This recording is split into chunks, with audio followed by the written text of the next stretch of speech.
Ladies and gentlemen, boys and girls, children of all ages, it's the imperfect one, King Cruz, along with the last man standing, Christopher Hart, bringing you the Jobber Jab.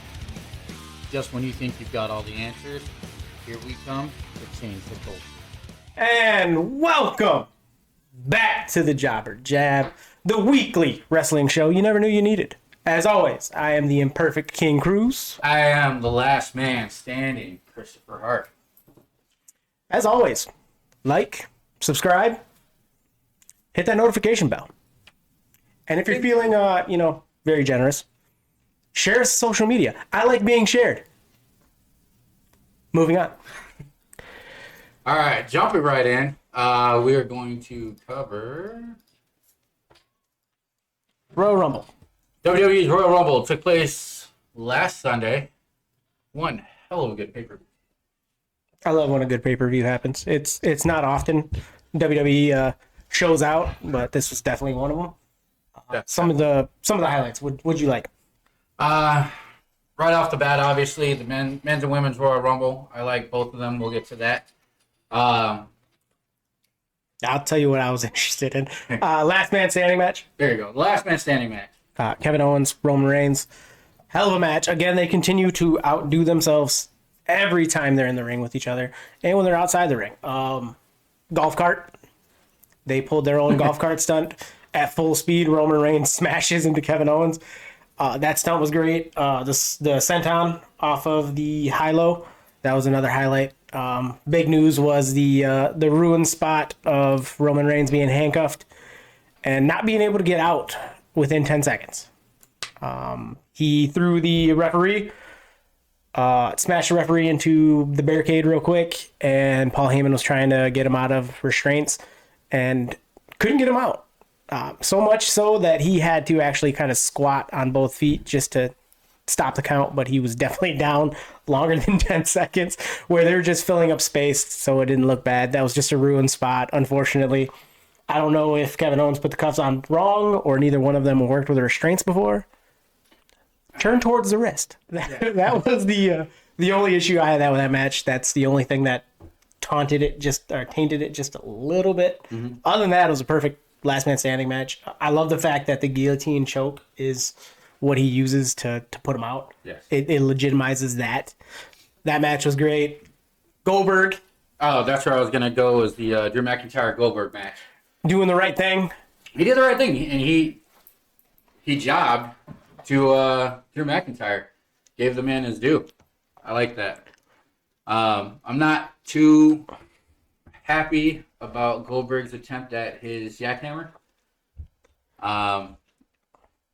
Yeah, I pretty much said it before. He was gonna get McIntyre up for about half a second, try to hold it, and end up dropping. He did drop him. Yeah, he's not the same monster he used to be, so he needs to put that away. Just put that stash. That's gonna go down with the pile driver, or just not to be used. Or save it until you're in a match with like Shinsuke, where you can actually lift it. Yeah, smaller guy. Weighs about a sheet of paper. Yeah.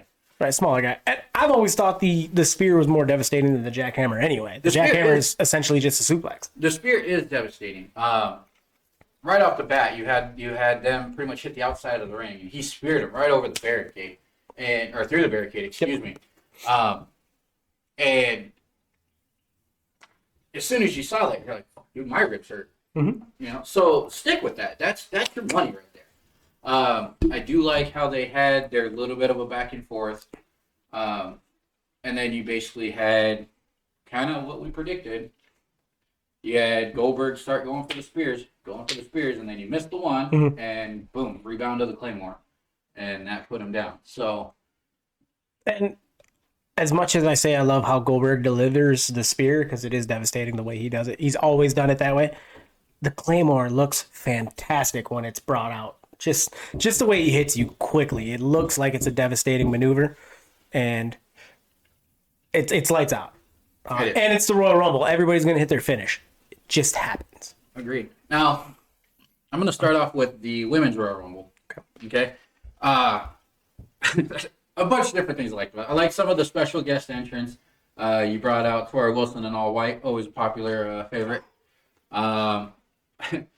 She wasn't a guest entrance, but I loved how when Bliss goes in case you guys haven't figured out, I'm a mark for Alexa Bliss in the feet. Yes, you are.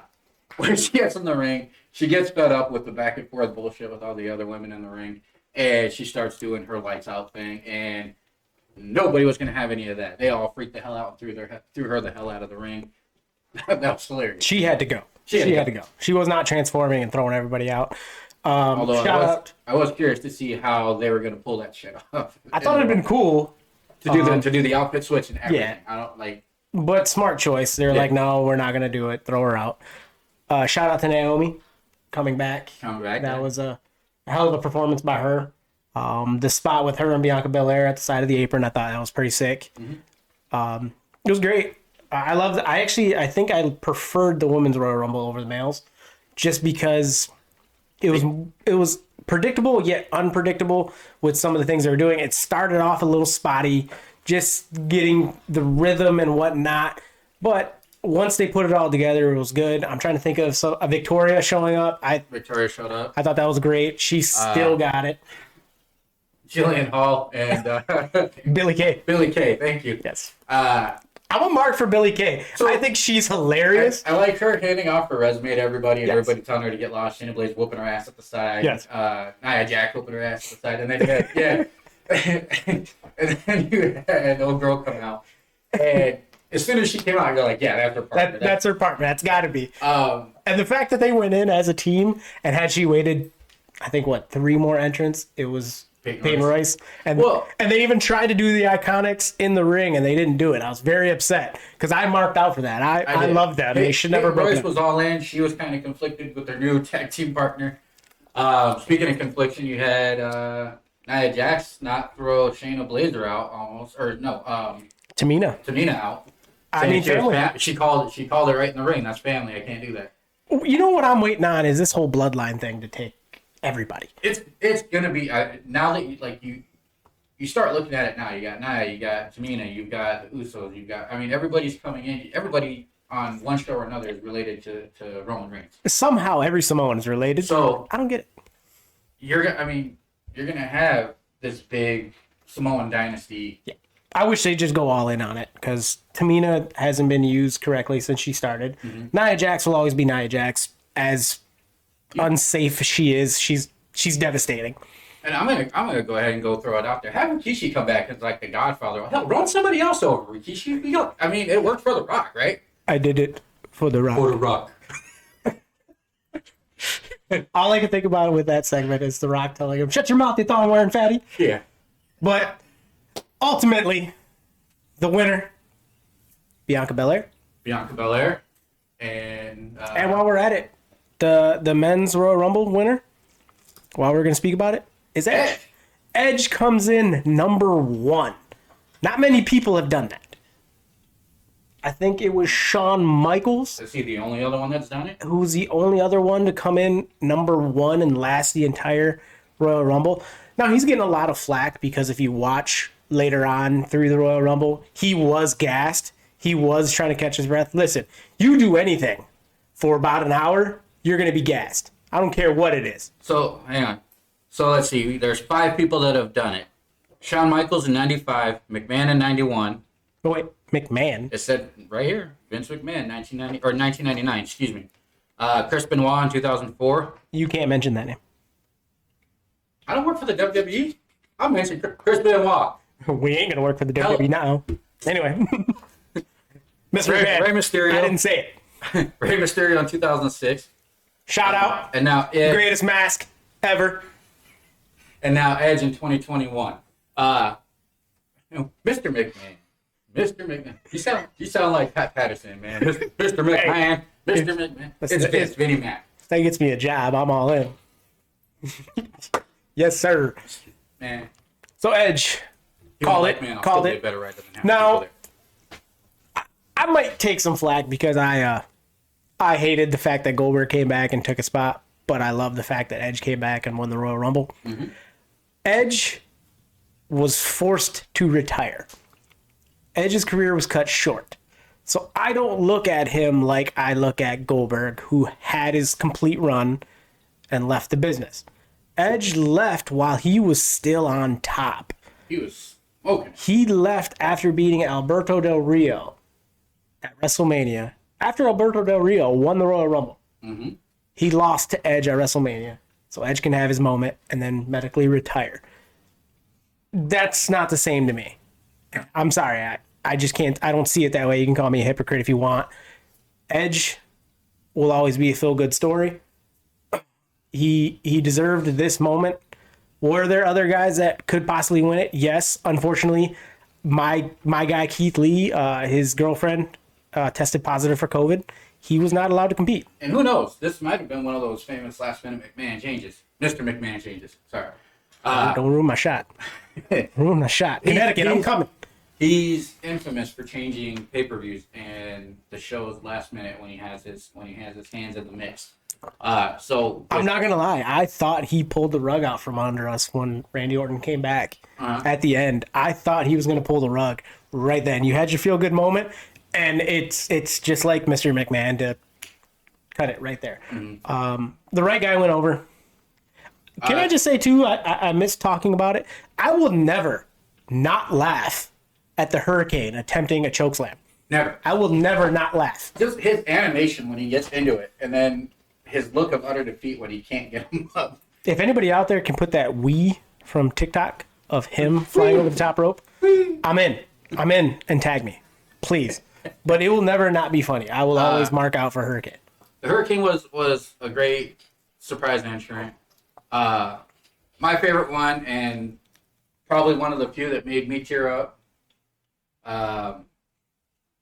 Grown men cry, especially when the Undertaker retires and when Edge and Christian are reunited in the ring.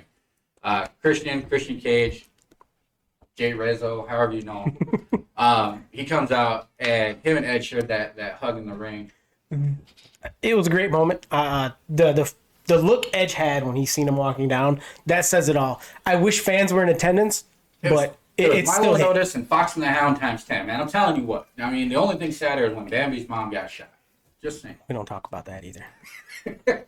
But the emotion Edge had on his face says it all. The only thing I wish they would have done is when Riddle was right there next to him, if they would have done a 5-second pose.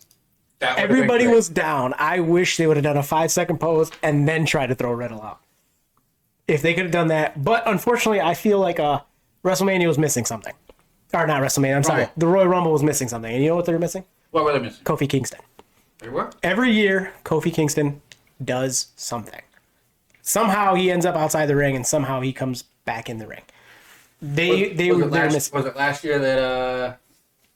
My favorite one was the pogo stick, where he ends up on the announce table and he yells at JBL to give me your chair, and he uses the chair as a pogo stick. If you can find that, it's out on YouTube. Look at Kofi Kingston's greatest Royal Rumble moments. He does something every year and outdoes himself. The handstand from the outside, walking himself all the way to the ring steps. That's the only thing that I felt was missing from the Royal Rumble was Kofi Kingston. Unfortunately, he had a broken jaw, I believe, that he's still nursing. Still out with his jaw injury. Which I don't understand how that doesn't happen to more wrestlers. I was going to call him Creed, but Xavier Woods. Xavier Woods. I think it was last year that Kingston went out of the ring and Xavier Woods kind of caught him on his back and slingshotted him back up to the apron. Yes, that's exactly how it happened. But I feel that I look forward to that every year. Every year he does something to outdo himself, and I wish he would have got another shot. But maybe this, will give him a year to figure out what he wants to do. I will shout out Xavier Woods for picking Big E's big ass up from a squat. Yes. From his shoulders all the way to just dropping him. Anytime the New Day can come back together is great. But those were your Royal Rumble winners. You got Bianca Belair for the women, Edge for the men, and the great thing they're doing with storytelling with Edge is that he's appearing on every wrestling show. All three. He was on Raw, NXT, and SmackDown.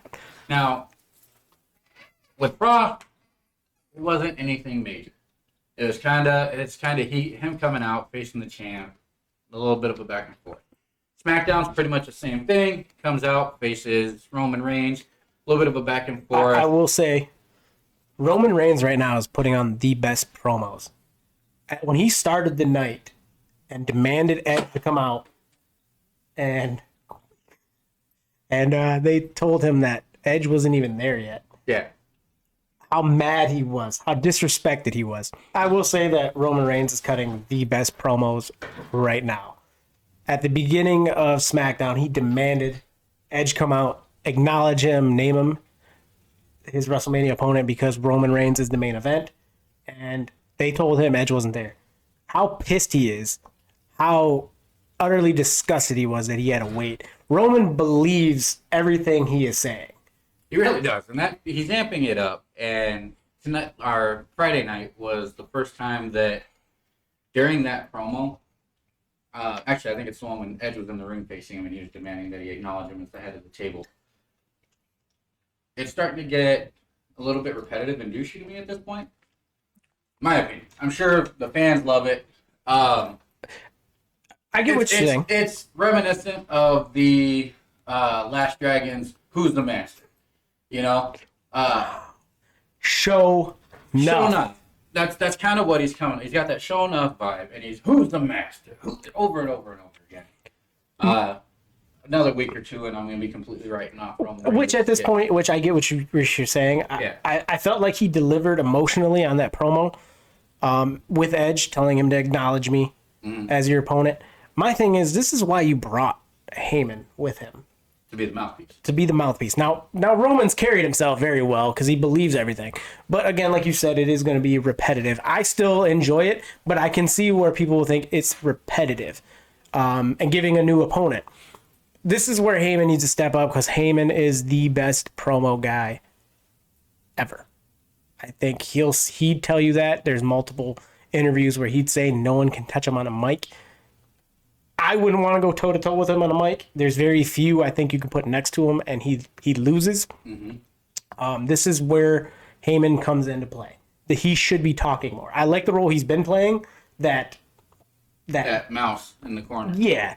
Just kind of holding his title and doing everything he says. Mm-hmm. I'm waiting for Lesnar to come back. I don't know when it's going to happen, but hopefully not soon. I mean, we had like 3 straight years of Lesnar almost. Yeah, I agree, but something's going to give with Heyman and Reigns, and it's going to be Lesnar. But back to Edge, and I wish we had more to speak about with him and McIntyre. It was just your standard promo. Yeah. It didn't hit me as much as the next two. Reigns, again, solid on the mic, demanding that he is WrestleMania. He is the main event. So there's only one main event. It doesn't matter if it's night 1 or night 2. Wherever night Roman's on, he's the main event, and he wants Edge to acknowledge him. Before Edge even answers him, he gets stunnered. Not Edge, sure. Roman Reigns. Roman Reigns. KO slides into the ring, hits him with a stunner. Edge quietly just backed out and back up the ring. This feud is going to get repetitive. They keep outdoing themselves. I'll continue to watch it, but there has to be an end game somewhere. Now watching again, going back to the Rumble. I hate to say it, but I'm still waiting for the pop-up powerbomb to make its return. I know it's not going to, but there seems like there's so many opportunities that KO can set Reigns up for the pop-up, and it just doesn't come. So it kind of let me down there, and then that's my own thing with it. But the next Edge appearance was NXT. Well, technically it was before Friday, but he appeared up on NXT. He got in the ring with Finn Balor and Pete Dunne. This is what I got most excited about. I'm an NXT mark. Edge delivers a spot-on promo where he flat out says, on the other shows, we focus on the E in WWE. But at NXT, we focus on the W. If you don't know what the second W and the E means, it's World Wrestling Entertainment. They can't say wrestling very often. They can't refer to themselves as wrestlers. This was Edge's way to work around that. Mm-hmm. Where Raw and SmackDown are entertainment, NXT, like we've been saying, is wrestling. When he cut that promo on Finn Balor and Pete Dunne, he was spot on. He looked at Pete Dunne with everything Pete Dunne is doing right now, the attitude he's carrying. He's actually a decent speaker on the mic. I think it's his accent that may hold him back just a little bit because sometimes it is hard to understand. He's got to get rid of that Maybelline London look, but other than that, I think it's a solid look for him. I just can't get past the skinny jeans that these guys wear. Or the top knot. Like, what happened to the cool side brush, man? Listen, I don't have hair. I don't have long hair. If I had long hair, I'd put it in. Regardless, he's a damn good wrestler, and like you said, very technical. The bruiserweight, I'm a mark for him. Edge flat out said, I see a lot of myself in you. Pete Dunne kind of shrugs at him, and Edge just cuts into him saying, 10 years ago, I'd have shrugged at me too, kid. Got pissed. I don't think that was planned. Yeah.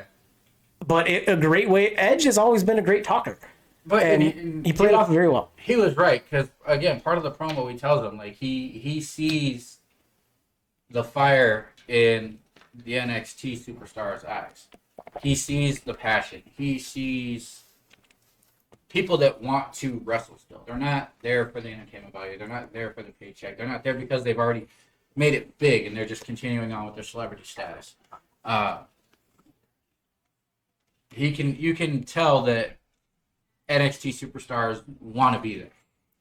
And then he looks at Finn Balor and tells him, you're operating in just another mode that no one else is. You are the best right now, and you feel it, you believe it. Finn Balor, the prince right now as he's going, has stated very clearly that he doesn't watch the business. The business watches him, and the cloth that he is cut from isn't manufactured anymore. So Edge hit it spot on. But the best part was Edge speaking to them saying, when you guys get it on at your next pay-per-view, which is aptly titled Vengeance Day, that he's going to be watching very closely because the NXT title is a title he's never held. And that's intriguing. And that hit me. Like, a lot of people don't think it's going to happen. I don't know. And he can go for either one of the three titles. Now, Edge going for the NXT title would do quite a few things. One, it's a belt he's never held. Edge has not held the NXT gold. Two, if WrestleMania this year is going to be a 2-night event, for it to kind of go over and for you to get the viewership for the NXT Championship match, you basically got to do Charlotte Flair versus Rhea Ripley, like we were talking about earlier. You put Edge against Finn Balor, who in his right mind is the top tier of NXT among any brand that he's on. Pete Dunne, top tier. I mean, I honestly think Pete Dunne would do phenomenal in SmackDown.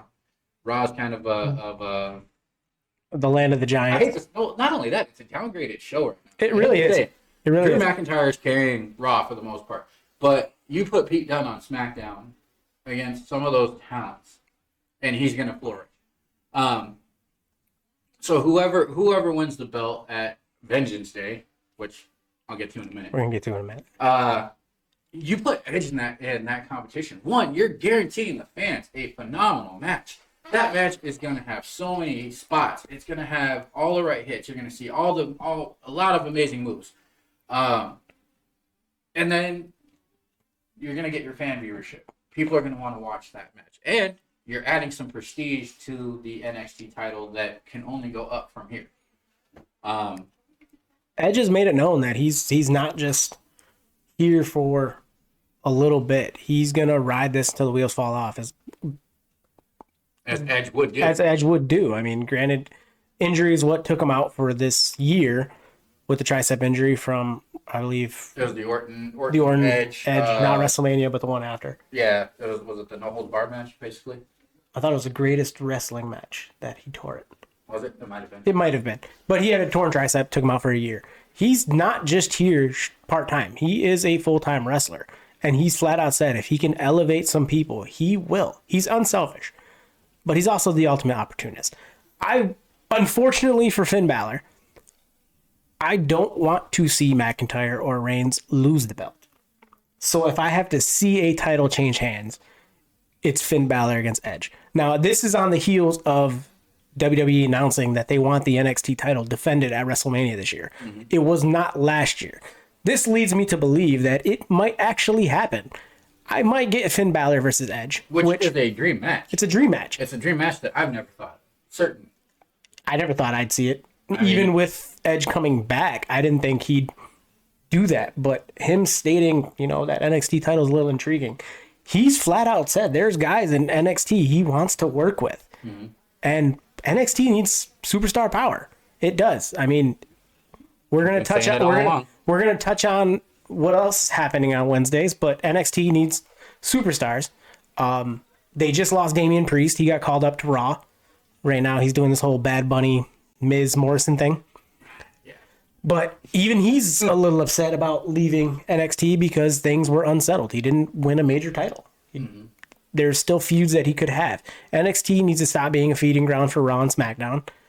And I think it could start here, where Edge brings something. He's going to bring his name. He's going to bring his talent. There's matches on NXT that would be sick. And Tommaso Christian's still Ciampa. fine, right? Yes. I'd like to. I mean, even if nothing else, Christian can be a mouthpiece with Edge. I'd love it. Yeah, A he manager. doesn't even need to be in a. I mean, granted, Christian can perform. I feel like the WWE never gave Christian his due. You never saw Christian in any kind of a title picture outside of the tag team championships until he went to Impact and won the Impact World Heavyweight title as Christian Cage. So having him in the WWE, great. Let him perform every once in a while, but I mean, he just got cleared barely in time for the Royal Rumble, if I remember. Yes, reading barely. correctly. So I mean, if nothing else, have him be Edge's mouthpiece. Reunite Edge and Christian. There's nothing. And not that Edge needs a mouthpiece, but it gives Christian something to do. In every tag team, somebody always stands out. It just happens. Christian kind of fell by the wayside when they split up. Edge was the man. The Hardys, Jeff was the man. The Dudleys, now Bubba never got his shake in WWE, but as Bully Ray in Impact, he was one hell of a character.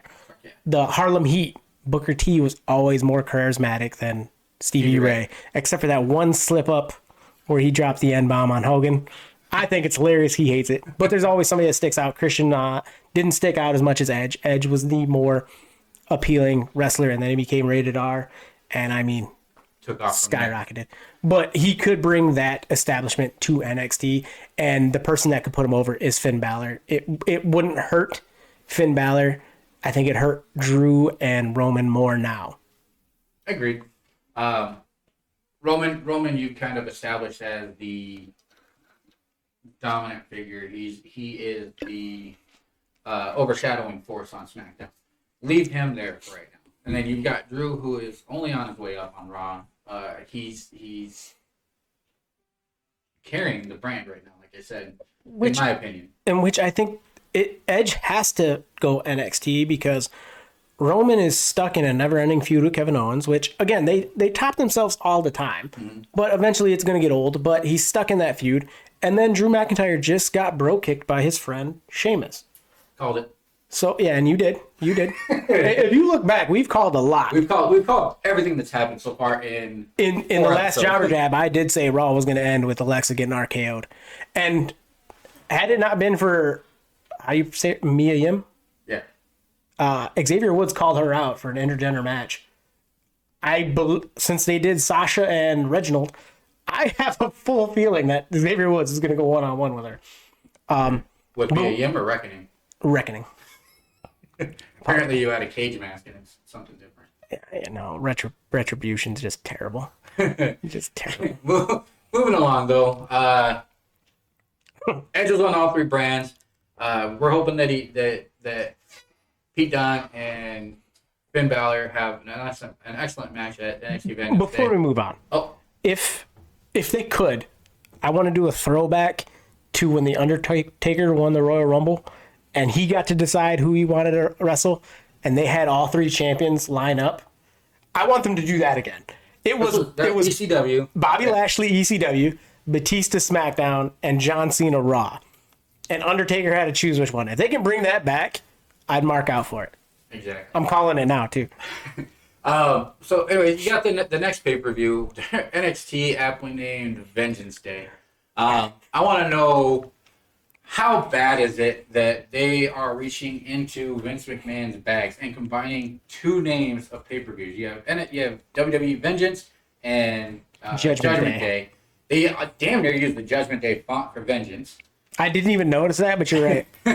And I want to say that the V with the devil's tail around it is a recycled Backlash logo. Now, this is obviously going to be a Wednesday show. I don't know what it is with giving a theme to Wednesday shows. What happened to takeovers? Those are the weekends. Those are Sunday pay-per-views. I don't understand. So why? I don't understand. Valentine's Day is Wednesday. Is that what it is? So they're just Yes. like, Yeah. forcing But them into something. they're not the only company doing it. I don't They're understand why we're putting themes on a Wednesday show instead of naming. Honestly, every episode, whether it be Monday, Wednesday, or Friday, should be pay-per-view worthy. Now, the one saving grace that would be with this is, and it's not going to happen, but you're going to name your pay-per-view Vengeance Day, okay? Every beef in NXT should come to a boiling point on that day. That would make the whole day worth it. Hell, I'd call in sick from work for that. Listen, in a perfect world, if we were writers, this shit would happen. Every title would be defended. Nothing would be left off. That's a perfect world. That's on a regular weekday, though. Word. Moving on to Wednesday named pay-per-views. Yes. There's another company that is doing something that... So this last Wednesday, you had AEW. Again, if you haven't figured it out, I'm a big AEW mark. Anyways, they had their Beach Break 2021 pay-per-view. Uh-oh. AEW mark, but that's Impact Wrestlers. It is. You know what? Good brother, man. I can go put the Kenny Omega shirts on. Anyways, continue. So you had AEW Beach Break. Right off the get-go, it started off with, I think it was a 6-tag team Battle Royale. You had, no, it was more than that, I think. 8. I think it was 8 man. 8. Or 8 teams, sorry. Because you had 2 teams from the Inner Circle. You had the Jurassic Express, which Jungle Boy coming out to Tarzan. Baltimore. You had the Young Bucks in there. Young Bucks are in there. You had, unfortunately, the they're not the Revival. The So you had the Dark Order. there you go. Dark Order. You had two sets from the Dark Order. Yeah, Alex Reynolds and John Silver. And then you had Evil Uno and Stu. Yeah, Stu Grayson. Yes, then you had Santana and Ortiz, which is, I mean, that's a third Inner Circle tag team. So you had 3 tag Sammy teams. Guevara and Jake Hager, and then Chris Jericho and MJF. You should just said all of Inner Circle in there, yeah. Jungle Boy and Luchasaurus. Private Parties, Isaiah Cassidy and Mark Queen. And the Acclaims, Anthony Bowens and Max Caster and Top Flight. There you go. So you had 8 teams. Yes. In the mix. Which I like how they do their battle royale. You know, when one member of the team gets tossed out, the whole team's not gone. You have to knock out both members. As it should be. Yes. Couple quick spots. Not Matt Jackson. Matt Jackson got thrown out early. Yeah, Nick Jackson coming in doing his high flying moves. Again with the super kicks everywhere, but making an impact this time. So it seemed. You had. I liked when Santana and Ortiz threw out Silver and then got a beat down from Nick Jackson. Yeah. I thought that was hilarious. Yeah, Luchasaurus cleaning house for a while. His tail whip sidekick or whatever the hell he calls it now is awesome to watch him hit. As the finisher goes, he kind of did exactly what we were talking about a few weeks ago. He took one of those random moves off of SmackDown versus Raw, turned it into a finisher, amped it up, and now you've got something that you don't see all the time. So I like that. Got a little bit of payback for MJF and Chris Jericho cutting his horns off the week before, so that was good to see. Unfortunately, MJF and Jericho ended up taking it. Take the win. They get a shot at the Young Bucks on March 7th. I got nothing. They're doing their job, whatever. Santana Ortiz is the tag team in Inner Circle. Well, it's irritating. So seeing Santana and Ortiz beat out, and then you have Guevara and Hager beat out, you're seeing the further disintegration of the Inner Circle. Which it's gonna happen. Eventually you're gonna have Chris Jericho and his clone, MJF. And then who knows where the rest of the Inner Circle goes. Santana Ortiz, I know you guys can't bring back LAX, but I mean, Vatos Locos forever, something, you know. Come back. I mean, I guess they technically wouldn't do that because one's Puerto Rico, but come back in some fashion as your own tag team and once the inner circle breaks up. It's been be awesome to teased, see. the MJF and Sammy Guevara. That's going to be a feud. That's gonna be a good feud. That's going to be a great Sammy feud. Guevara is Two young, hungry guys that are the future of AEW. Guevara to me has more charisma than MJF, but that's my opinion. Maybe I just don't care for MJF that much. But again, Jericho, MJF against the Young Bucks. Then further on through the night, the big focus was obviously the main event of AEW. You had Before we touch on that, I want Sting talk about Sting because there's back and forth talking about. I believe it's going to be Allen's going to defend his TNT championship against Joey Janela. Okay. Before the Revolution, but before he could continue, Taz interrupted. So Ricky Starks makes a comment saying that he doesn't see the icon anymore. And Sting, just the way he delivered it, I thought was spot on. And he's a legend, so he knows how to do this. He looks at Ricky Starks and says, when you say when you look into the Stinger's eyes, you don't see the icon anymore. Maybe you need to take a closer look. Look harder. He's going to get physical. It's going to happen. As it's slowly progressing, I'm getting to that point where I'm like, up to the idea I need to see it. Who knows? I need to see Maybe, like you think about it, and through his career, Sting's really never had any of those career debilitating, super bad injuries. So, I mean, Sting can probably still throw down. And he's one of those guys that knows how to. He knows how to tell a story. I mean, Undertaker's not the only old timer that can tell a story. Agreed. The flip side of that coin, if you have Robert De Niro and Al Pacino, you have Undertaker and you have Sting. That's the way it will always be. I'm excited. I kind of want to see it. Those are some big dudes he's gonna throw down with.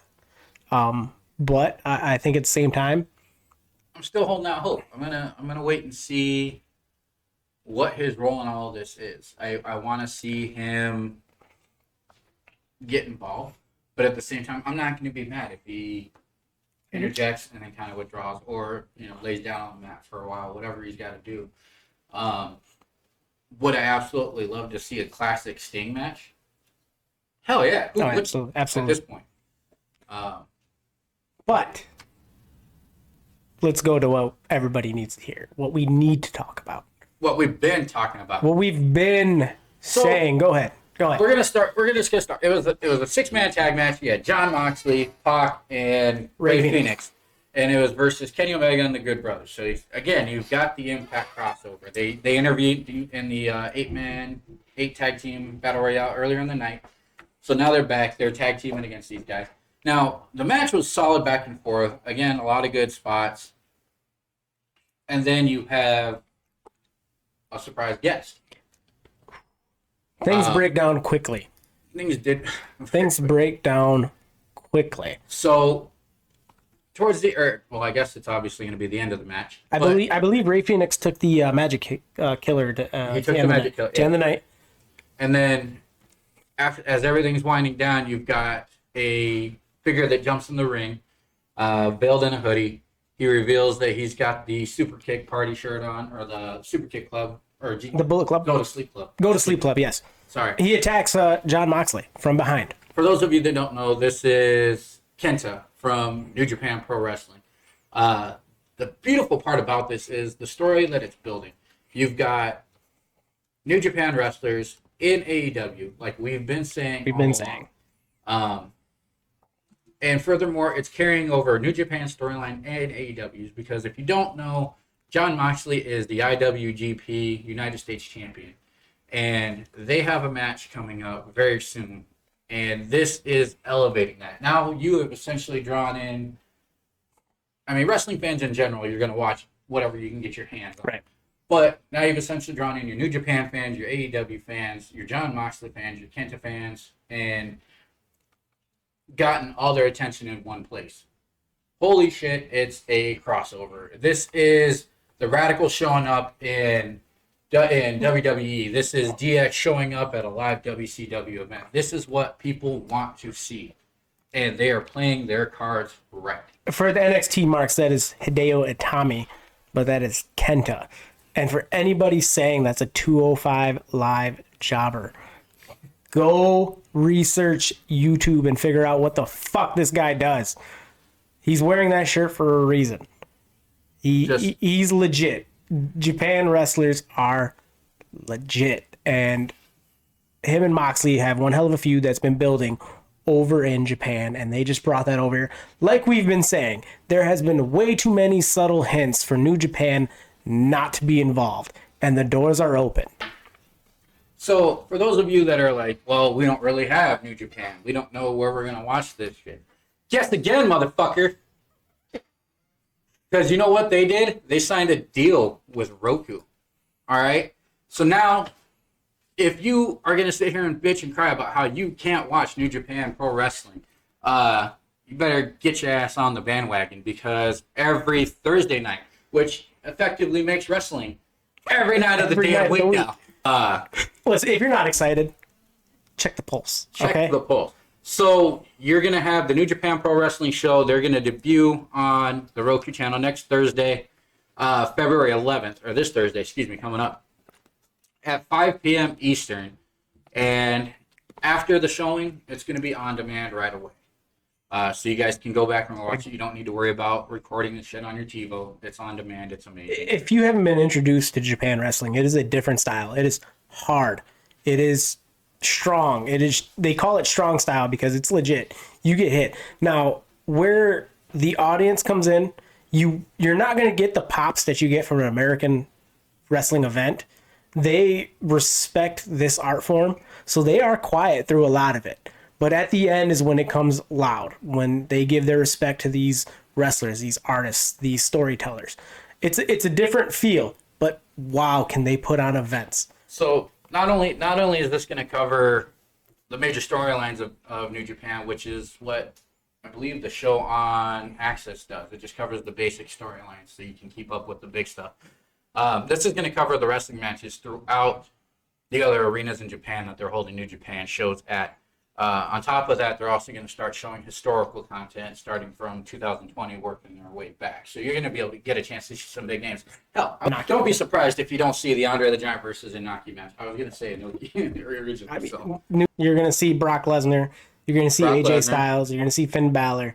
These guys worked over there. The who's who has worked over in New Japan. It is... The lineage of wrestling is ridiculous. New Japan is where you learn a different style of wrestling, much like going to Mexico and learning lucha libre. I mean, think of the effectively think of the WWE Network style matches you can see. You can see Eddie Guerrero in a tiger mask fight Chris Benoit now, and I said it again. You can see some amazing matches by doing this. Can't work under these conditions. I'm calling it now. If we don't, we're going to see it. It's going to happen. It's going to be Bullet Club, the real Bullet Club that's in Japan, fight whatever this club is here in America. It's got to happen. If you haven't noticed or read up on it, New Japan has signed I don't know what you would call it, just a deal. They signed a deal with TNA Impact and AEW, so they can start crossing over. So, I mean, you're going to have New Japan in Impact. You're going to have Impact in New Japan. AEW all over the damn place. This is great. Obviously, I'm excited. I'm marking the hell out over here. It's what a time to be alive as a wrestling fan. And like he was saying, now you're going to get the Guerrillas of Destiny, the GOD, the Bullet Club from Japan. You're going to get them all pissed off that you've got these clowns over here in the Americas throwing up fucking two sweets everywhere, which they're rightfully entitled to do. But eventually it's going to come to a head. We're calling it now. You're going to have New Japan's Bullet Club versus the Elite. That's what I keep referring to them as. Which, I hate to say it, when Tama Tonga comes over and does his invasion, it is over for people. Tama Tonga is legit. I'm a huge mark for that. But something else that we want to touch on, if you like wrestling and you like documentaries, I love documentaries. I will binge watch any documentary on Netflix, Hulu, whatever it is. You need to check out Vice's Dark Side of the Ring, which is coming back 2021. Season 3. Season 3. Season 1, Season 2 are amazing. If you ever wanted to know what happened with Eddie Guerrero and Chris Benoit, if you ever wanted to know what the story was behind the Von Erichs, if you wanted to know all the dirty details, Owen Hart. The incident with Owen Hart. Bruiser Brody, all these wrestlers that have these dark secrets that the whole world kind of knows about, nobody really knows the inside scoop. This show, The Dark Side of the Ring, brings all that out. It kind of is a no bullshit, we're going to tell you how it really went down show. It's part documentary, part reenactment. You will see some things. First-hand interviews. Stone Cold Steve Austin will be on. On Season 3, you got Stone Cold lending his opinions to the story. If by reading it, if you don't know who the loose cannon is, you're talking about Brian Pillman. He was a member of the Hart Foundation. He was Flying Brian for the longest time. Whether you knew him with the weird goofy goggles, but I mean, this man was a phenomenal wrestler, and unfortunately, due to the way that wrestlers lived their lives back then, his career and his talent was cut short. You do get to see it live on through his son, Brian Pillman Jr., who wrestles as the Varsity Blondes on AEW. Shout out to him. He does an amazing job. I love watching him in the ring. You see so much of his father in him. But I'm looking forward to this episode because, I mean, there's a lot that you don't really know about Brian Pillman. He wasn't... He passed, and his career was at a time when it wasn't really advertised, when there wasn't all this social media, all this internet stuff. I mean, you've got a guy pass away now. Within 20 minutes, people have copies of his death certificate. Yes. You know the dirty details. So learning more about the ins and outs of this guy's life and what he went through, what he did, is very intriguing to me. I agree. I believe Chris Jericho is a producer. So again, he shows he's the demo god because that was Vice's highest rated show. Please tune in. That is going to be an amazing lineup, I'm sure. Last season's lineup is going to be hard to top, so I'm interested to see how this season's going to be. Before we wrap it up, I want to give a shout out to WWEshop.com for this Rey Mysterio shirt. Greatest mask of all time. PWTs. Pro Wrestling Tees as well. For all of your wrestling needs, please check those out. Again, like we said at the top of the video, go ahead and like and subscribe. Hit that little bell if you want to see when further episodes come out. We got some interesting ideas for content, so be looking forward to that. We got some new stuff coming. Drop some comments. Let us know. Let us know how much you hate us. Troll the hell out of us. Please. Because you know what? We're coming back at you. You can't stop us. Again, well, thanks for watching. We appreciate everything. All your guys' viewership and likes and everything. So, cool. Salute. Have a good night.